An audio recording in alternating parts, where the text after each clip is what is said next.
Tetapi pendapat ini tidak kuat sebenarnya.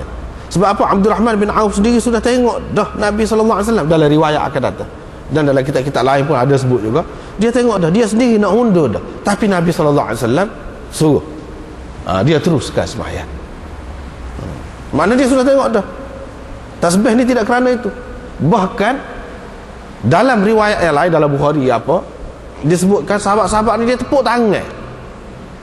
Dia tepuk tangan bila Nabi SAW ni pergi.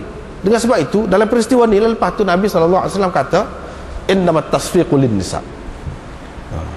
Innamat tasfiqu lin nisa. Tepuk tangan ni hanya untuk perempuan. Nabi kata. Orang untuk orang lelaki tasbih, untuk orang perempuan tasfiq. Apa-apa kamu tepuk tangan. Kamu bukan perempuan, lelaki, sepatutnya kamu tasbih. Ni kalaulah tasbih, apa perlu Nabi SAW kata sepatutnya kamu tasbih? Dia tasbih dah.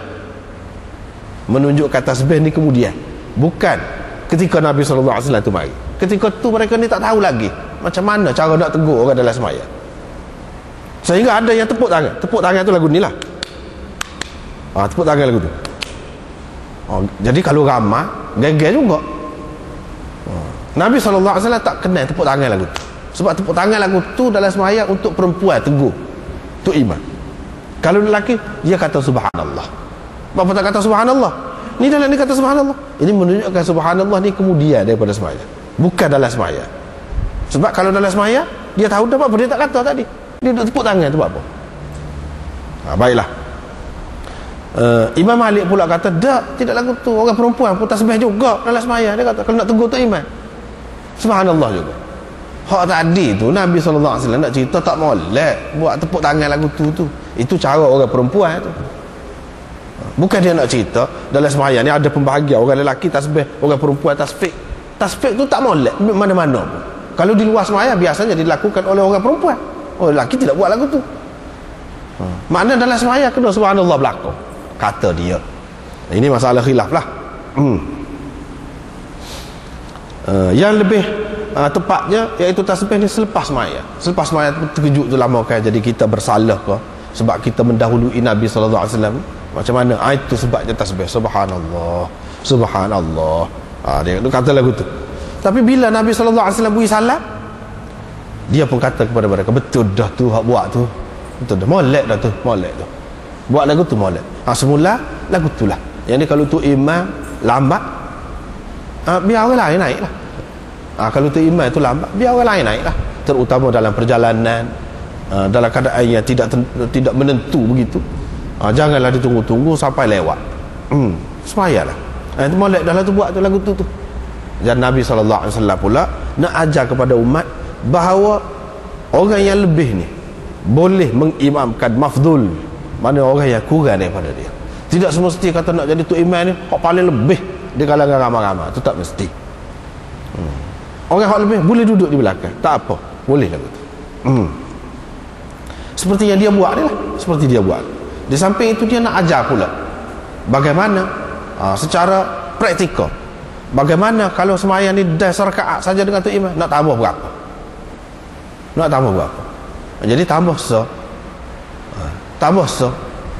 Yang kedua tadi masalah sahabat tu tasbih tu subhanallah. Ada juga yang mengatakan macam mana dah tadi Nabi SAW duduk dalam rakaat yang pertama tu duduk. Sepatutnya rakaat yang pertama dia tidak duduk, tapi oleh kerana dia mengikut imam jadi duduk.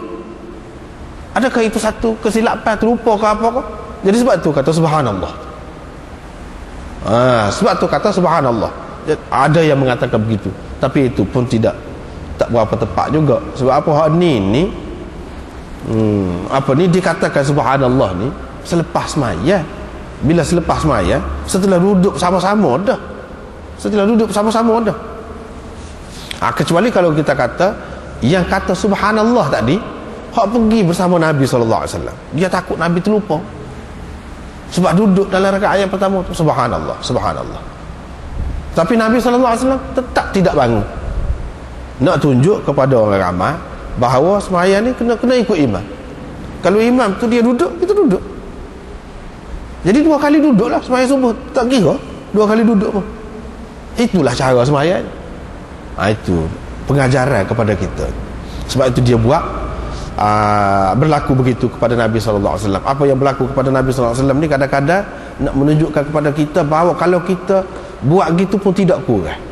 Bukti tidak kurang telah berlaku kepada Nabi SAW sendiri lagu tu. Tidak kata semaya tu jadi kurang semaya kita. Sebab apa? Semaya subuh ni duduk kedua-dua dalam kedua-dua rakaat, maka kurang? Tidak jadi kurang. Kurang kerana lewat pergi beriman tu suku tu kurang semaya tu sendiri tidak. Supaya tolak je semaya. Tidak kata kena tambah macam lain. Sebab itulah dalam riwayat yang satu lagi dia kata Nabi SAW tidak tambah apa-apa daripada itu. Takut-takut dah kurang, tambahlah ataupun buat hak lain.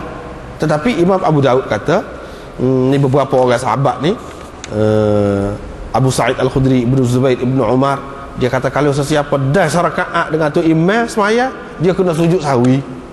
Pasal apa? Pasal kurang dah semaya dia. Pasal kurang semaya dia.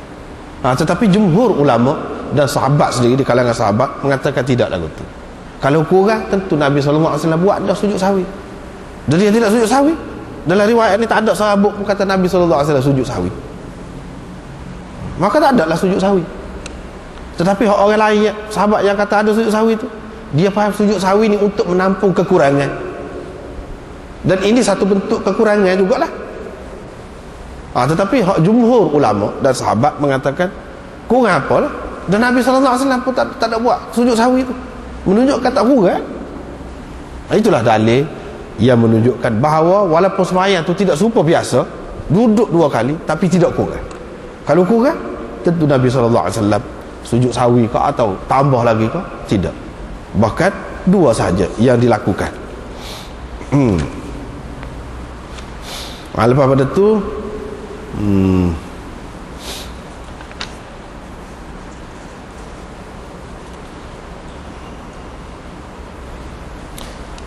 apa Nabi SAW ni dia tidak pergi ke depan, sedangkan hak semasa Abu Bakar jadi imam, Abu Bakar undur ke belakang. Walaupun Nabi SAW kata teruskan, isyarat teruskan, tapi Abu Bakar undur ke belakang dan Nabi SAW naik ke depan. Hak ni apa tidak gitu? Hak ni apa tidak Abdul Rahman bin Auf walaupun Nabi isyarat kepada dia suruh tu, apa dia tidak undur?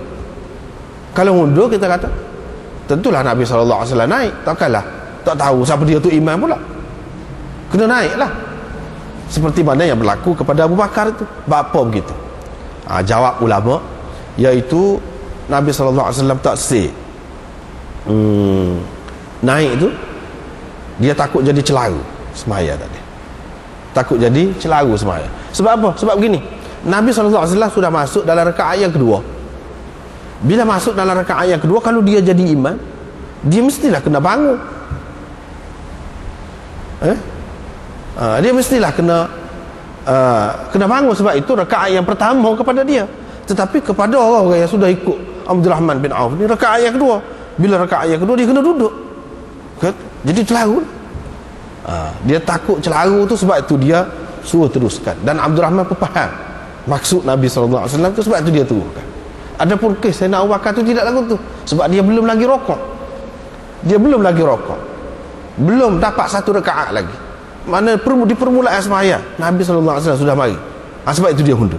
Adapun ni tidak lagu.